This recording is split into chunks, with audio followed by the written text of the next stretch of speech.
This is where you separate the business people from a bunch of yahoos, in my opinion. Yeah. They are. They're a bunch of cowboys. It's about time for a party at my house. As I recall, you've got what I need.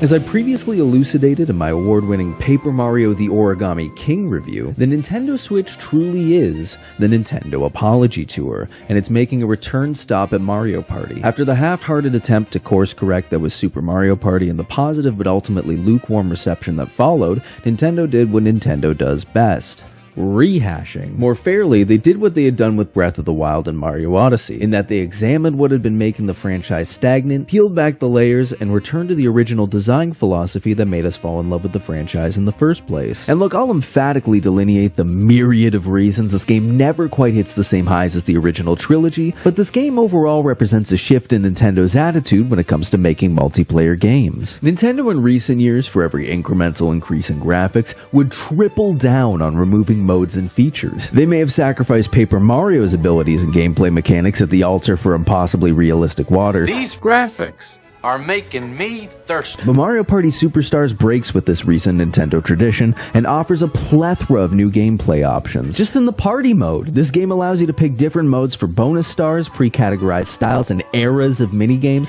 the ability to add more turns while you're already in a game, and save files. 10 of them. For the first time in Mario Party history, you no longer have to give up the progress you made on a board with one friend just because you had the audacity to want to play your own game with another friend or by yourself. It's mind-numbing that it took the series 23 years to correct this, but honestly, I'm more surprised it was even on NDCube's radar to fix. And on top of that, we have Mount Minigames, sporting minigame challenge packs that update daily, a free play mode to compete for records on a global leaderboard, a minigame survival gauntlet, sports and puzzles, which turns Mario's Puzzle Party, Blockstar, and Stick and Spin into their own dedicated modes with records to break and people to compete with, and everything I've mentioned in both Mount Minigames and the party mode are tied to their own achievements and are 100% completely playable online as well. And the online actually works. This is the odd time in which some slowdown will make a minigame like Messy Memory become completely unplayable, but the survival mode seems to have filtered out minigames like this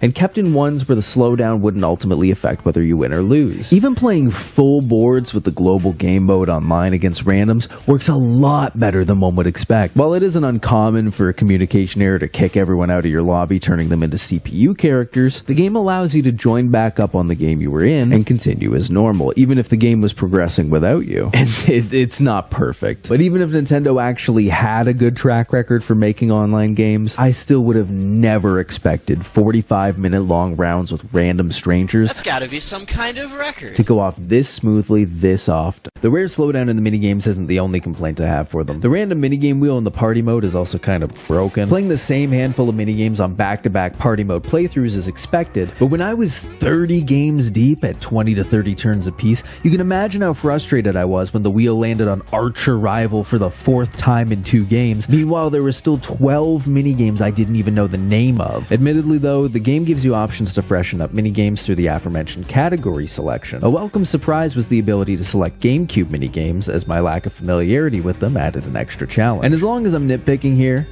and you knew this was nitpicking, I generally really enjoy the minigame selection, but I have to ask how Locked Out, Silly Screws, Aces High, Pipe Cleaners, MPIQ, and Foul Play got cut in favor of X-Ray Payday, Cashapult, Mass Meteor, and Rapid River Race. At least the graphics are good. Shockingly so. A lot of them use pre-rendered backgrounds as sort of a callback to the originals, and because of the smaller scope of each minigame, they get away with levels of visual detail you wouldn't normally expect in a Switch game. In addition, they mostly play the same as the originals, only making changes when truly necessary. Sneak and Snore, for example, represents... fucking antivirus. Sneak and Snore, for example, represents a commitment to keeping the controls consistent with the original, in that it keeps the miserably awkward delay from the original. Tug of War, on the other hand, made headlines for being included again, despite the developers reducing the time and effort it takes for the minigame to be won and minimizing the risk of damaging your controller's analog stick. In fact, even beyond the minigames, Mario Party Superstars makes many common sense improvements to all aspects of the game's flow. In terms of watching CPU player turns, dialogue boxes, event spaces, anything and everything in the past 2 decades that was a total slog has been accelerated to the most action-packed, enjoyable pace in the entire series. This new flow lends itself well to the reconstructed pacing of the 5 returning boards: Yoshi's Couple of Islands, Spaceland, Peach's Birthday Castle.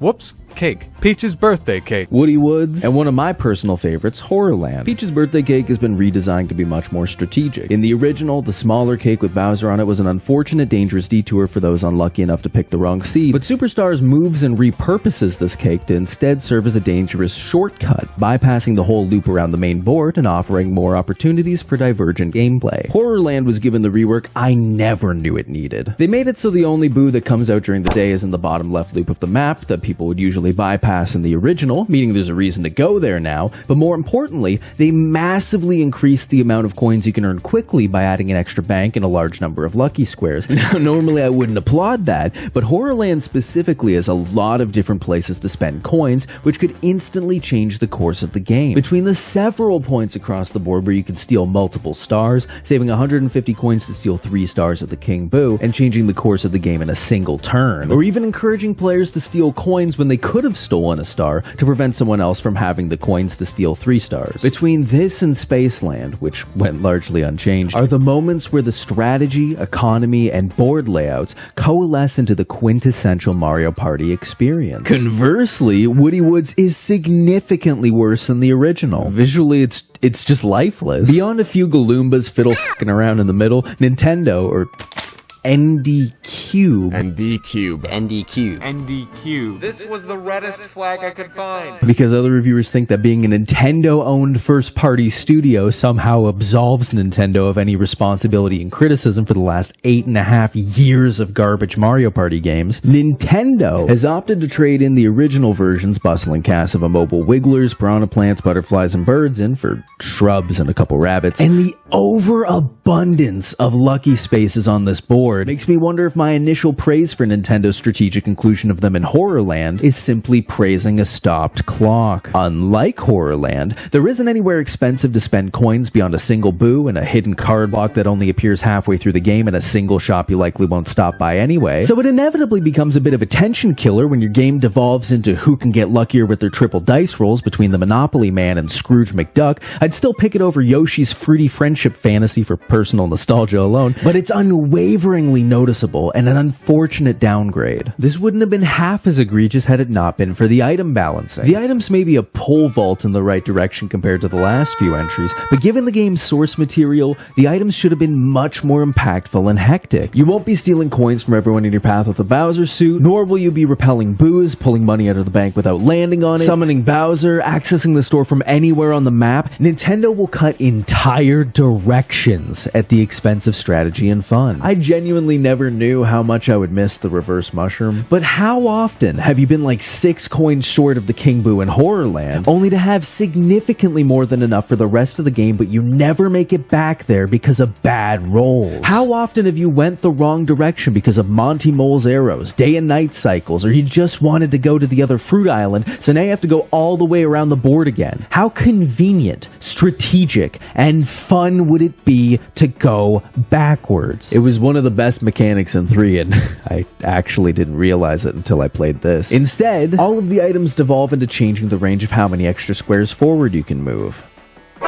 Oh yeah, the plunder chest. Oh, don't take the cursed dice block I accidentally ended up with. The plunder chest was devastating in the original, but when the thrill of the plunder chest was stealing all of the other powerful and fun items, and then you cut out all of the powerful and fun items for the remake, the item that steals other items stops being powerful and fun. Apparently no one at Nintendo got the memo though, because they chose to make it one of the special items that doesn't appear on every board. It's understandable, I suppose, that the Bowser phone was cut given that he can steal stars now, and I'm sure there are marginally acceptable excuses for how the rest of the game's item selection got so aggressively safe, but I guess I expected this Mario Party throwback to be as chaotic as the Mario Parties it's throwing back to. Furthermore, I can't shake this niggling feeling that this game is too safe creatively as well. Again, there are wafer-thin arguments for why Watermelon Pants and his magic lamp couldn't be included, but it gets to feel sterile when it's missing, say, the costumes from 2, the Millennium Star from 3, the shopkeepers from 1, or even minor details like having your minigame accessories actually match the color of your character. Imagine in Spotlight Swim, you're playing as Yoshi and your light is pink, I'm playing as Birdo and my light is green. We don't initially notice that our colors are swapped and we lose one of the easiest 3v1 minigames because of it. I hate to go off on such a long tangent for such seemingly innocuous things, but it's warranted because this was all so damn fixable. Will you notice these problems halfway through a game, half in the bag with your buddies? Not super often, but given how much this game has in the way of leveling and achievements, and how this in turn has led me to grind the game for innumerable hours, I'm ultimately going to have a hard time forgetting the focus and detail we lost along the way. To their credit, the aforementioned leveling and achievements were a welcome surprise. The achievements unlock all of the titles you can add to your Mario Party card to show off how much of a lady killer you are online. For doing everything from getting 7 stars in a single game to earning 1,000th place or higher in the online leaderboards for a single minigame, getting 600 points in Mario's Puzzle Party in 3 minutes, or To reach level 99 probably took me about 2 hours, so it is a long time to be playing one minigame. And unfortunately, if you leave the game, you have to start back at level 1. But as far as achievements go that were made for sane people, going into boards and Mount Minigame with set goals in mind has been engaging enough for me to sink gameplay hours going into the triple digits. Of course, 100%ing a Mario Party game might not be as alluring a goal for normal people, so while that was all I needed to become hopelessly addicted to this game, be aware that you get essentially nothing out of it other than the elusive secret board. Leveling, on the other hand, seems to be meant for casual players who will likely only play this game with in-person friends, given that you hit max level in around 5 to 7 games anyway, but it unlocks all the different stickers, music, and little one-page blurbs about the history of Mario Party that you can buy in the store. Taunting had been missing for a few entries now, but this time it's been replaced with a massive library of stickers. There are over 60 pieces of resplendent 2D artwork, and the game lets you hover on the fly between 4 at a time, using L, R, X, and Y as sort of hotkeys to quickly spam the living shit out of your friends. This serves both as a great evolution to the original taunts, and as a serviceable way to communicate in online mode. I'd add a sticker that says don't hit each other so we all win, but I can see why that's not there. And while the music and stickers deserve some appreciation, the encyclopedia is insulting. The first Google image result paired with half a Wikipedia description that somehow explains less than the original back of the box will never be a substitute for genuine collectibles. I'll accept the character section since despite their mind-numbingly dumb descriptions, they went through whatever marginal effort was required to show all of the Mario Party appearances of characters as minor as Yukiki and Hucket Crabs, often using box art that's uneven, but mosey on down to the tips section and the game regales you with transcendentally enlightening tidbits like precise controls will help you win. Gather more than your opponents. Don't give up. And here's my favorite part. Try to remain calm.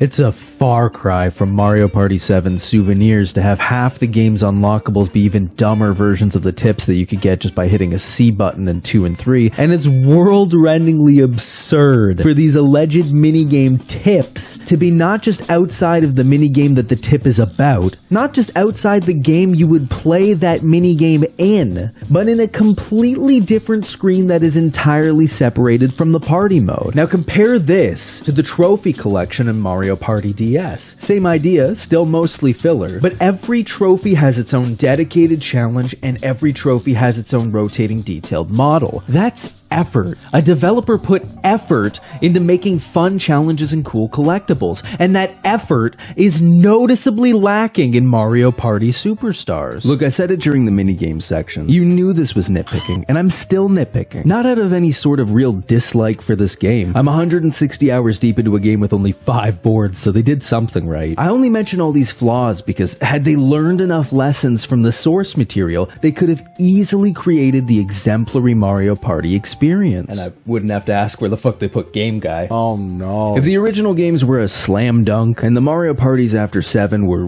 whatever this is, then I'd be glad to let the rim shot that is Mario Party Superstars adorn our screens for years to come. Final verdict? Well, that's real good, but needs improvement.